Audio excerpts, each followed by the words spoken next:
Salama tu.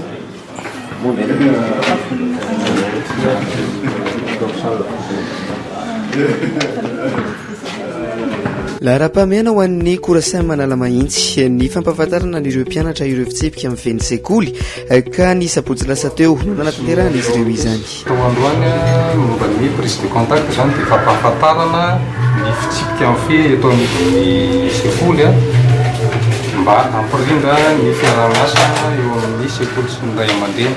Dia ihany koa ny toromarika sy torohevitra nomena amin'ny ray aman-dreny sy ny mpianatra mba hahafahan'ny ankizy mahomby tsara mitety am-pianarana. Lafanjavatra maro naresy lahatra n'ireo mpianatra sy ray aman-dreny niditra teo anivon'ny korasain manala mahitsy araka ny fanazavana noentry izy ireo ny sabotsy lasa teo. Le ACR moa zany ohatra ny taux de réussite ohatrany ambony foana rehefa mivoaka ny résultat. Mahempy amin'ny mpampianatra ity dia sady mahafinaritra dia amin'ilay izy koa amin'ilay resaka hoe éducatif ilay izy fa tsy hoe resaka mpianatra fotsiny fa zaho koa manabe dia za mahita hoe tsara zany.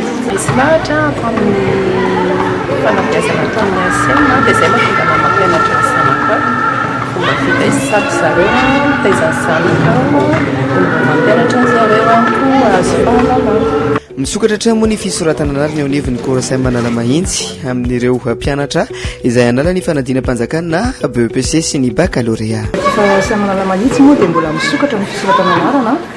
Ireto avy ny klasy misy amin'izany ny troisième mianatra amin'ny tapakandro maraina na ny alarobia sy sabotsy, dia misy koa ny terminal A sy D mianatra tapakandro hariva sy tapakandro maraina na ny alarobia sy sabotsy. Afaka manantona ny foibe ny korasain manala mahitsy raha misoratra anarana ho an'ireo mpianatra mila izany ihany koa afaka miantso ny laharana 034 49 500 86.